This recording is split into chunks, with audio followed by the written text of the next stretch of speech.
చిన్న ప్రార్థన చేసుకున్నాం. క్రీస్తు ప్రేమ మాట్లాడతాను గట్టిగా కాపాడుతాను కాచి కాపాడుతూ భవిష్యత్తు సంరక్షిస్తున్నాను. ఈ యొక్క శుక్రవారం ప్రారంభం చేస్తాను. పగటి వేళ మేము కూడుకుని ఉండగా పిల్లలకు మీకు మాటలు చెప్తున్నా పరిసంబంధమైన వేదిక జ్ఞానం వివరించండి. విడిచిన ఇతరులకు దాన్ని ఎదిరించే బాధ్యతలను అనుగ్రహించుకొని ఈ కార్యక్రమం అంతట్లో మీ యొక్క తోడును మీ కాపులను అనుగ్రహించడానికి క్రీస్తు యేసు వారి మహాఘనమైన దివ్యనామంలో ఈ ప్రార్థన మనల్ని అడిగి పంపిస్తున్నారు. మాకు నా తండ్రి ఆమేన్.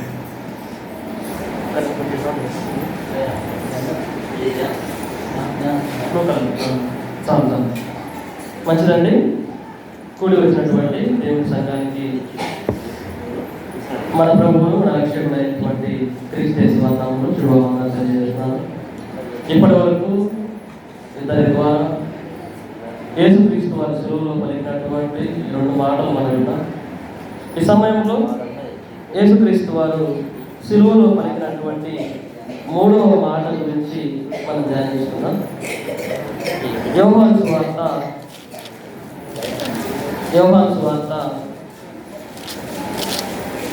19వ అధ్యాయము. యోహాను సువార్త 19వ అధ్యాయము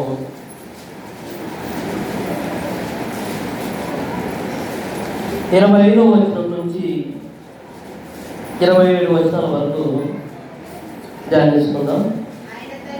ఆయన తల్లి సహోదరియు క్లోపా భార్య అయిన మరియయు మగ్దలేనే మరియయు యేసు శిలువ యొద్ద నిలుచుండేది. యేసు తన తల్లియు తాను ప్రేమించిన శిష్యుడును దగ్గర నిలుచున్నట్టు చూసి, అమ్మా ఇదిగో నీ కుమారుడు అని తన తల్లితో చెప్పాను. తర్వాత శిష్యుని చూసి ఇదిగో నీ తల్లి అని చెప్పాను.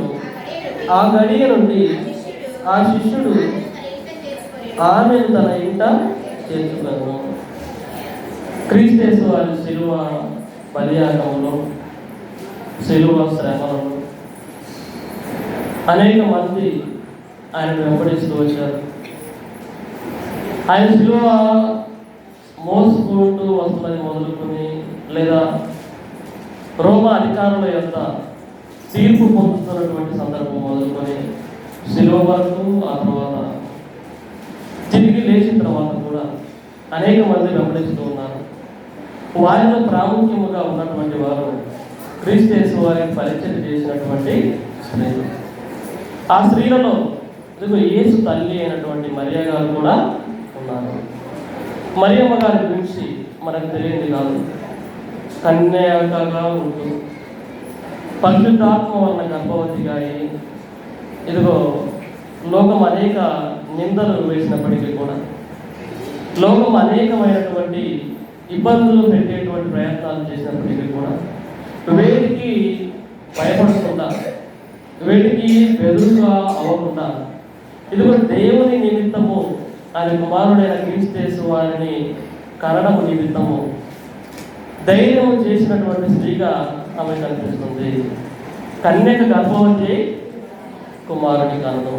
కన్యక అంటే ఏ కన్యక? అది ప్రవచనమైనప్పుడు యెషయా గారి చేత దేవుడు ప్రవచించిన ప్రవచనం ఏంటి? కన్యక గర్భవతి కుమారుని కనడం. కన్యక అంటే ఇశ్రాయేలు 12 గోత్రాలలో అనేక మంది కన్యకలు ఉన్నారు. ఆ కన్యకలలో కూడా క్రీస్తు యేసు వారు ఏ గోత్రంలో వస్తారని చెప్పారు? దేంట్లో? ఏ గోత్రంలో? యూదా గోత్రంలో.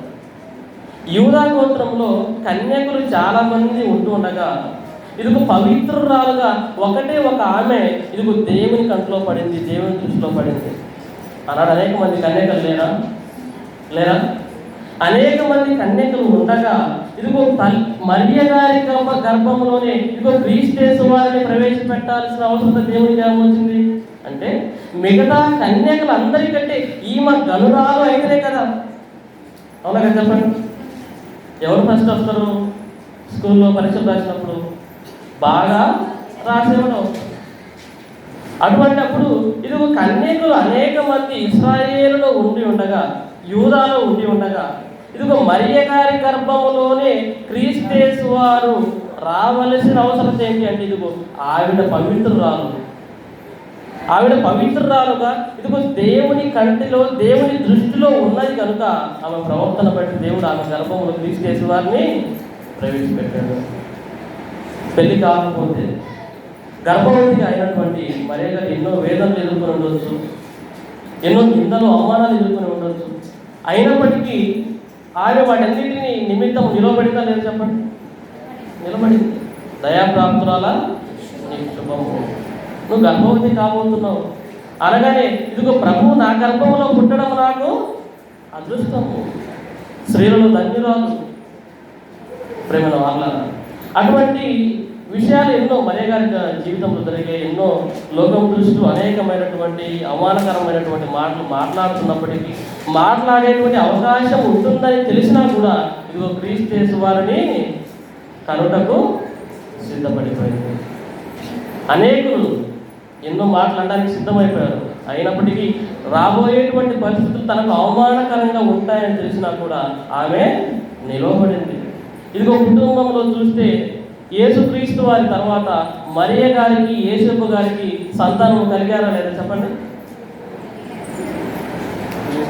యేసుక్రీస్తు వారు పుట్టింది పరిశుద్ధాత్మ వలన గర్భవతి అయింది. ఇదిగో యోసేపు గారు, మరియ గారుల ఇదిగో దాంపత్య జీవితంలో ఇదిగో యేసుక్రీస్తు వారి తర్వాత ఆయన సహోదరులు ఉన్నారు. చూడండి మార్కు సువార్త, మత్తయి సువార్త చూడండి, మత్తయి సువార్త 13వ అధ్యాయము, మత్తయి సువార్త 13వ అధ్యాయము 55వ వచనం.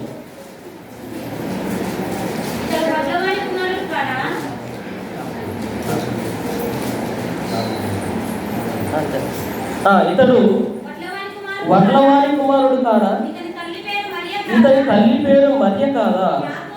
యాకోబు, యోసేపు, సీమోను, యూదా అను వారు ఇతని సోదరులు కాదా? ఎంతమంది ఉన్నారు అన్నదమ్ములు? నలుగురు. ఎవరెవరు? యాకోబు, యోసేపు, సీమోను, యూదా. ఎవరు వీరు? ఎవరమ్మా? యేసుక్రీస్తు వారి తర్వాత ఇదిగో యోసేపు గారికి, మరియ గారి దాంపత్య జీవితంలో పుట్టినటువంటి వారు. వీరు నలుగురు కనుక తల్లి అయినటువంటి మరియను జాగ్రత్తగా చూసుకునేటువంటి అవకాశం ఉంటే ఇదిగో తాను ప్రేమించిన శిష్యుడికి ఇవ్వాల్సిన అవసరం ఏముంది? ఎందుకు యేసుక్రీస్తు వారు శిష్యుడికి అప్పగిస్తున్నాడు చెప్పండి? అన్నదమ్ములు ఉన్నారు కదా, ఆయన తర్వాత అన్నదమ్ములు ఉన్నారు. యేసుక్రీస్తు వారికి ఎలా తల్లి అమ్మ, వారికి కూడా తల్లి. మరి వాళ్ళు బాగా చూసుకునేటువంటి పరిస్థితి ఉంటే, వాళ్ళు యేసుక్రీస్తు వారిని వెంబడించేటువంటి పరిస్థితి ఉంటే యేసుక్రీస్తు వారు శిష్యునికి అప్పచెప్పాల్సిన అవసరం ఉంటుందా? అనేక మార్పులు తృణీకరించారు యేసుక్రీస్తు వారిని వారు. ఎవరు? యేసుక్రీస్తు వారి సహోదరులు. నీ అద్భుతములు ఇక్కడ కాదు, ఎక్కడ చేయాలి? అక్కడ వెళ్ళి చేస్తే అక్కడ చూస్తారు. మేము చూస్తే ఏమవుతుందా నీకని ఎగతాలు చేశారు క్రీస్తు వారు. తర్వాత మారారనుకోండి ఆయన పునరుద్ధానం తర్వాత ఆయన సహోదరులు. కాబట్టి నలుగురు సహోదరులు ఉన్నప్పటికీ కూడా తల్లి అయినటువంటి మరియను పట్టించుకోలేదు. మరి యేసుక్రీస్తు వారు ఎందుకు పట్టించుకున్నారు? ఎందుకు పట్టించుకున్నారు చెప్పండి? నలుగురు సహోదరులు పట్టించుకోలేదు. ఈయన మాత్రం ఫుల్ బిజీగా ఉండేటువంటి వ్యక్తి. మరి ఈయన ఎందుకు పట్టించుకున్నాడు? ఎందుకు పట్టించుకున్నాడు? దేవుని వాక్యం చెప్తుంది కాబట్టి. ఏమని చెప్పింది? నీ తల్లిని తండ్రిని సన్మానించుము. వారిలాగా వదిలేలేడు, వారిలాగా తృణీకరించలేడు. దేవుని వాక్యాన్ని తెలుసుకున్నటువంటి వాడు, తండ్రి దగ్గర వాక్యాన్ని నేర్చుకున్నటువంటి ఆయన. చూడండి ఈ వచనంలో, ఆయన తల్లి సహోదరియు లోపాకారి అయిన మరియు మందరే మరియు యేసు శిలువ వద్ద నిలుచుండిరి. యేసు తన తల్లియు తాను ప్రేమించిన శిష్యుడును. ఎవరు తాను ప్రేమించిన శిష్యుడు? శిష్యులు ఎంతమంది యేసుక్రీస్తు వారికి? చెప్పండి పేర్లు కొన్ని. సీమోను, పేతురు. ఇద్దరు కాదు, ఒకరే. చెప్పండి. ఏదా? ఇంకా ఇటు రెండు చెప్పండి.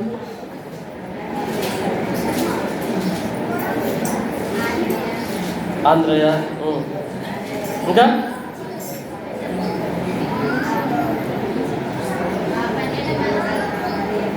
12 మందిలో కనీసం ఒక 5 పేర్లన్నా రావట్లేదు.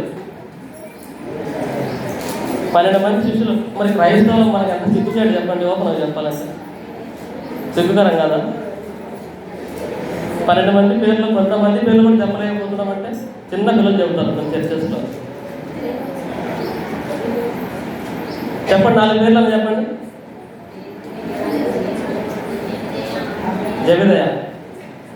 జబెదయ కాదు శిష్యుడు, ఆయన కుమారుడు శిష్యులు. ఇంకా ఫిలిప్పు, బర్తలోమయి, ఇంకా యాకోబు. సరే, కాబట్టి యేసు ప్రేమించిన శిష్యుడు ఎవరంటే యేసుక్రీస్తు వారికి 3 శిష్యులు. 12 మందిలో 3 బాగా క్లోజ్. మనకు కూడా స్నేహితులు చాలా మంది ఉంటుంటారు. ఉంటే ఉన్నవారందరూ క్లోజ్ కాదు, ఉన్నవారంతా ఒకరు ఇద్దరు బాగా క్లోజ్ ఉంటారు. మరి అందరూ క్లోజ్ ఉన్నారంటే వాడు ఫ్రెండ్షిప్ కాదు. అది ఒకరే ఇద్దరు ఫ్రెండ్షిప్, క్లోజ్ ఫ్రెండ్స్ ఉంటారు అంతే, ఎవరికైనా కానీ. యేసుక్రీస్తు వారికి మాత్రము 12 మందిలో 3 ఆయన బాగా ఇష్టపడతాడు. 3 ఎక్కడికి వెళ్ళిన 3 ఎక్కువ శాతం తీసుకుని వెళ్తూ ఉంటాడు. వారు ఎవరెవరు అంటే ముందుగా పేతురు గారు, తర్వాత జెబెదయి కుమారులైనటువంటి యోహాను, యాకోబు. 3 ఆయన రూపాంతరం చెందే దగ్గర ఉన్నారు. అనేక సందర్భాల్లో వీరు 3 ప్రధానంగా కనిపిస్తూ ఉంటారు. మళ్ళీ వీరి 3లో ప్రధానమైన వారెవరు అంటే ఎవరు? జెబెదయి కుమారులలో యోహాను అనేటువంటి వ్యక్తి. ఇదిగో ఈ సువార్త రాశాడు చూడండి, యోహాను సువార్త. ఆయన బాగా క్లోజ్. ఎక్కడ ఉంటాడో తెలుసా? యేసు రొమ్మున ఆనుకొనుచుండు. ఎక్కడ ఆనుకుంటాడు అంటే పూర్తిగా ఆయన మీద ఆనుకుని ఉండేటువంటి వ్యక్తి. క్లోజ్, చెయ్యి మీద చేసుకుని ఎవరు తిరుగుతారు? ఫ్రెండ్స్ చేతులు భుజాల మీద చేసుకుని తిరుగుతుంటారు. ఎవరు? బాగా క్లోజ్ అయినటువంటి వ్యక్తులు. యేసు రొమ్మున ఆనుకొనుచుందంటే చాలా దగ్గరైనటువంటి వ్యక్తి ఎవరంటే ఎవరు? యోహాను గారు. ఆ యోహాను గారే. మీరు యోహాను సువార్త 4 సువార్తలు ఉన్నాయి. ఏమేమి సువార్తలు? 4. ఈ 4 సువార్తల్లో 2 శిష్యులు ఉన్నారు యేసుక్రీస్తు వారికి. ఎవరు చెప్పండి? 4 సువార్తలు ఉన్నాయి. ఈ 4 సువార్తల్లో 12 మంది శిష్యులు యేసుక్రీస్తు వారికి మొత్తము. మళ్ళీ ఈ 4 సువార్తలు రాసిన వారు ఈ 12 మంది లిస్టులో లేరు. 12 మందిలో 2 ఉంటారు. ఎవరు చెప్పండి? ఎవరు? మత్తయి గారు, యోహాను గారు. మార్కు, లూకా 12 మంది లిస్టులో లేరు. కాకపోతే ఆయన గమనించిన వారు. సో ఈ యొక్క యోహాను గారు ఏమేమి పత్రికలు రాశాడు? యోహాను సువార్త, తర్వాత 1 యోహాను, 2 యోహాను, 3 యోహాను, ప్రకటన గ్రంథం. 5 రాశాడు. ఈ యోహాను సువార్త కనుక చదివితే మీరు మిగతా సువార్తలకు దీనికి ఒక ప్రత్యేకమైనటువంటి తేడా కనిపిస్తుంది. ఏంటంటే ఎక్కడ చూసినా ప్రేమ ప్రేమ ప్రేమ. యోహాను సువార్తలు ఎక్కువగా. ఎందుకంటే యేసుక్రీస్తు వారిని దగ్గరగా చూసిన వాడు. సూచక్రియలు కూడా ఇదిగో కానాలో యేసుక్రీస్తు వారి ఈ సూచక్రియ ఇన్నోది అని రాశాడు, నెంబర్తో సహా రాశాడు. అంటే బాగా యేసుక్రీస్తు వారికి దగ్గరైనటువంటి వ్యక్తి, ఆయన మనసుకు దగ్గరైనటువంటి వ్యక్తి ఎవరు అంటే జెబెదయి కుమారుల్లో ఉన్నటువంటి యోహాను గారు. ఆ యోహాను గారికి ఆయన ప్రేమించినటువంటి శిష్యుడును దగ్గర నిలుచుండుట చూసి, అమ్మా ఇదిగో నీ కుమారుడు. ఆమె కనినటువంటి కుమారుడు వదిలేశారు, పట్టించుకోవట్లేదు, ఆమెకు దూరం అయిపోయారు. ఇదిగో తాను మాత్రము తన గర్భంలో పుట్టాడు కనుక ఇదిగో తల్లి బాధ్యత నెరవేర్చాలి. మరి ఆయన మరణమైపోతున్నాడు, మరణమై తిరిగి లేస్తాడు. తిరిగి లేచి ఎక్కడికి? పరలోకానికి ఆరోహణమై వెళ్ళిపోతాడు. మరి మరియ గారి పరిస్థితి ఏంటి? వృద్ధాప్యంలో ఉంది. ఒక పెద్ద కుమారుడిని పోగొట్టుకున్నటువంటి లేదా రక్షకుడుగా ఆయన వెళ్ళిపోయాడు. తర్వాత పరిస్థితి ఏంటి? వాళ్ళేమో చూసేటువంటి పరిస్థితులు అప్పటికీ లేరు. కాబట్టి ఒక బాధ్యత కలిగిన కుమారుడుగా కనిపిస్తున్నాడు. యేసుక్రీస్తు వారికి రక్షకుడు మాత్రమే కాదు, కుటుంబాన్ని సైతము ఏం చేస్తున్నాడు? ఒక బాధ్యత. నిజంగా సువార్త ప్రకటించేవారు కానీ, ప్రార్థనకు వెళ్ళేవారు కానివ్వండి, ఇదిగో దేవుని పనిని చేయాలి. దేవుని పనితో పాటుగా ఇదిగో కుటుంబ బాధ్యతలను కూడా గుర్తెరగాలి. యేసుక్రీస్తు వారి జీవితం గురించి ఆయన నేర్పేది. ఇదిగో స్వార్థ పని చేశాడు, అంత బిజీగా ఉన్నాడు. ఇదిగో తల్లిని గురించినటువంటి కేరింగ్ కూడా, తల్లిని గురించినటువంటి బాధ్యత, ఆమె జాగ్రత్తలు కూడా చూసుకోవాలనే ఆలోచన ఎక్కడి నుంచి? ధర్మశాస్త్రంలో రాయబడింది. మొత్తం ఎన్ని ఆజ్ఞలు దేవుడు ధర్మశాస్త్రంలో మోసే గారి ద్వారా ఇశ్రాయేలుకి ఇచ్చింది? ఎన్ని ఆజ్ఞలు? ప్రధానమైనవి ఎన్ని ఆజ్ఞలు? ఎన్ని ఆజ్ఞలు? డౌట్ ఎందుకు? అంత డౌట్ ఎందుకు? అంటే కాన్ఫిడెంట్గా బైబిల్ని చదవకపోవడం వల్ల అనుమానం. 10 ఆజ్ఞలు కూడా చెప్పలేరా? 10 నెంబర్ చెప్పాలి. నిజంగా సైలెంట్గా ఉండాలి, నేర్చుకోవాలి బైబిల్. 10 ఆజ్ఞల్లో చూడండి, నిర్గమకాండము 20వ అధ్యాయము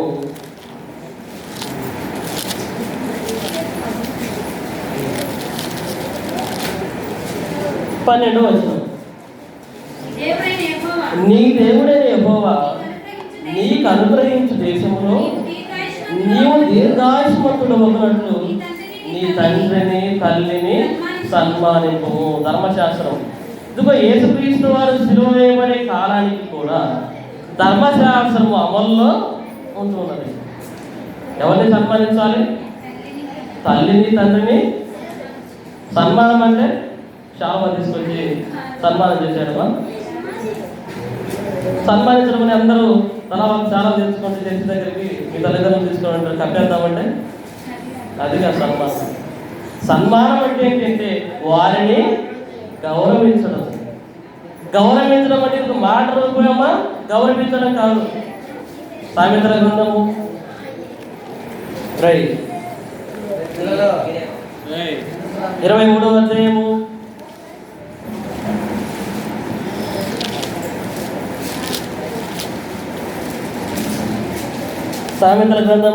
23వ అధ్యాయము 22వ వచనం. నిన్ను కనిన నీ తండ్రి ఉపదేశము అంగీకరించాలి. ఎవరు ఉపదేశము? తండ్రి ఉపదేశము. తండ్రి ఉపదేశం అంటే తండ్రి బోధించేవాడై ఉండాలి. మరి తండ్రులందరికీ బోధ వచ్చా? రాదు. మరి ఏం ఉపదేశిస్తారు? ఏమి ఉపదేశించలేడు. తండ్రి, నీ తండ్రి చెప్పు ఉపదేశము అంగీకరించు. ఉపదేశించాలి అంటే వాక్యం తెలిసి ఉండాలి. వాక్యం తెలిసి ఉంటేనే కుమారులకు ఉపదేశం చెప్పగలుగుతాము, కానీ చెప్పలేరు. నీ తల్లి ముదిమి యందు ఆమెను నిర్లక్ష్యము చేయటము. నీ తల్లి ముదిమి యందు. ముదిమి అంటే ఏంటి? ముదిమి అంటే ఏంటమ్మా?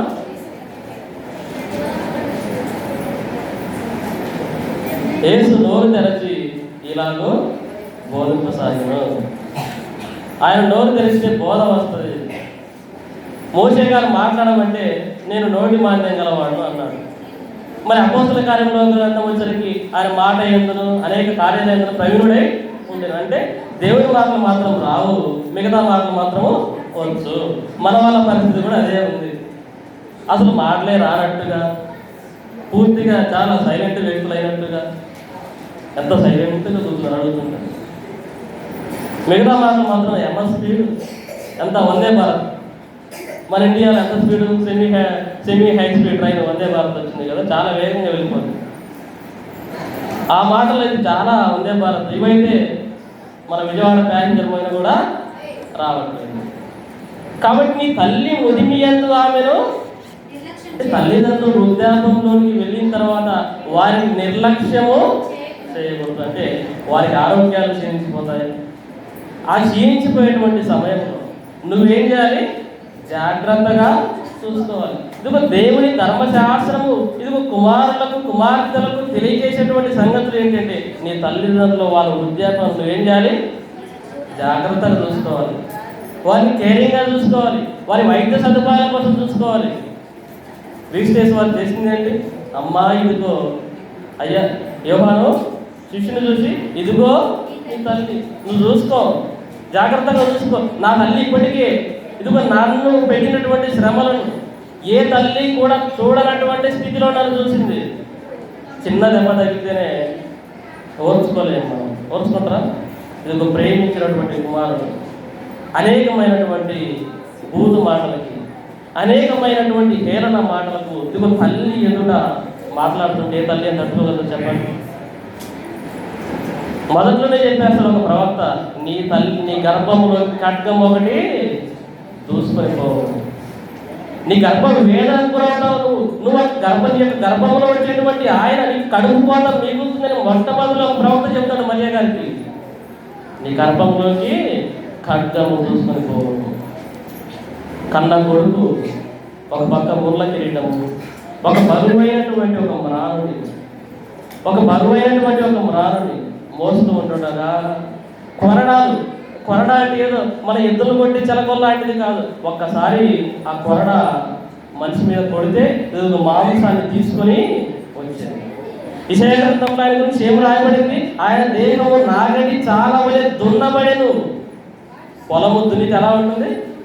పైన దున్నుకుంటూ వెళ్ళిపోతారా? దున్నడం అంటే నేల లోపలికి నాగలి దిగబడి మట్టి పెట్టలను లేపుకొని వచ్చేస్తుంది. క్రీస్తు వారి దేహము కూడా ఇదిగో నాగలికి చాలా వలె దున్నబడింది. ఆయన దేహం మీద ఇదిగో కొరడాలతో కొడితే ఆయన దేహం దున్నిన మట్టి పెట్టలు ఏ విధంగా పైకి వస్తాయో ఇదిగో మాంసము కూడా చర్మము కూడా లేచి పైకి వచ్చేసింది. ఏటితో పొడిచారు. ఎన్ని రకాలైనటువంటి హింసలను ఆయన పెట్టారు రోమా సామ్రాజ్యంలో. ఆ హింసలన్నింటినీ కళ్ళెదుటగా చూసిన ఆవిడెవరు? ఆయన తల్లి అయినటువంటి మరియ. అవితో దేవుని కొరకు ఈ శ్రమలన్నీ కూడా తన కుమారుడు ఏంటో ఆవిడకి తెలుసు, రక్షకుడు అని ఆయన తెలుసు. అంత బాధను సైతము ఇదిగో మింగుకొని ఓపికగా నిలబడింది. దేవుడు ఎందుకు నా కుమారుడిని శ్రమలు పెడుతున్నాడని దేవుని దూషించిందా? నా కుమారుని ఎందుకు దేవుడిని శిక్షలు పెడుతున్నాడని దూషించిందా? దేవుని మీద ఎంత నమ్మకము, ఎంత విశ్వాసము, ఎంత నిరీక్షణ కలిగిన ఒక స్త్రీగా, ఒక గొప్ప వనితగా ఇదిగో మరియ గారు కనిపిస్తారు బైబిల్ గ్రంథంలో. చివరికి వచనం చూసుకొని ముగించుకుందాం. అపోస్తలుల కార్యముల గ్రంథం 1వ అధ్యాయం 14వ వచనం. వీరందరూ వీరితో కూడా కొందరు స్త్రీలను యేసు తల్లి అయిన మరియ ఆయన సహోదరులను ఏక మనసుతో ఎడతెగక ప్రార్థన చేయుచుండేది. ఎవరివే?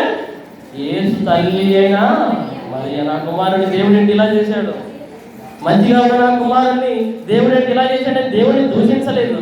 దూషించకుండా ఒక విశ్వాసం కలిగిన స్త్రీగా ఆయన చనిపోయి తిరిగి లేచి వెళ్ళిన తర్వాత ప్రార్థనలో దేవుడిలో తన భక్తి జీవితాన్ని ఎలా కొనసాగిస్తుందో ఇదిగో అపోస్తలుల కార్యముల గ్రంథంలో ప్రార్థనలు ఎడతెగక ఉంది. ఇదిగో మరియ గారి జీవితము ఇదిగో ఇప్పుడున్నటువంటి స్త్రీలందరికీ ఏంటి? ఆదర్శవంతమైనది. దేవుని కొరకు తన కుమారుడిని అర్పించడం అయితే కావచ్చు, దేవుని పనిలో ఉన్న తన కుమారుడికి ఎటువంటి ఇబ్బంది కలగకుండా ప్రశాంతంగా ఆయన పనిని ఏమంటుంది? కానావిందులో ఆయన మీతో చెప్పున్నది ఏమంటుంది? ఆయన మీతో చెప్పున్నది చేయుడి. కానావిందులో అనేది యేసుక్రీస్తు వారి పరిచర్యకి ఎప్పుడు కూడా ఆటంకం కలిగించలేదు. ఏంటి ఆయన ఎప్పుడు చూసినా నువ్వు బయట తిరుగుతున్నావు, బయట వాక్యం చెప్తున్నావు అని ఎప్పుడైనా అడిగిందా? దేవుని పనికి ఆటంకం కలిగించలేదు. సువార్త పనిలో ఉన్నటువంటి యేసుక్రీస్తు వారికి సహకారిగా ఉండింది. ఆయన బాధలను చూసింది, ఓర్చుకునేది, దేవుని పైన విశ్వాసం కలిగింది, ప్రార్థన జీవితాన్ని కలిగింది. ఆమె జీవితం నుంచి, ఈ మాట నుంచి, ఇది మరియ గారి జీవితం నుంచి మనం నేర్చుకోవాలి.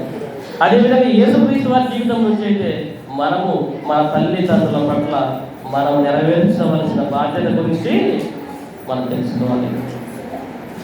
ఆయన సిలువలో ఉన్నప్పటికీ కూడా తన తల్లి కూర్చున్నటువంటి బాధ్యతను మర్చిపోకుండా జాగ్రత్త కలిగి వారి మేలును కోరుకున్నవాడుగా యేసుక్రీస్తు వారు కనిపిస్తారు. కాబట్టి ఇక 3వ మాట మన నుంచి మనం నేర్చుకోవాల్సింది. మరియ గారి జీవితాన్ని మనం ఆదర్శంగా తీసుకోవాలి.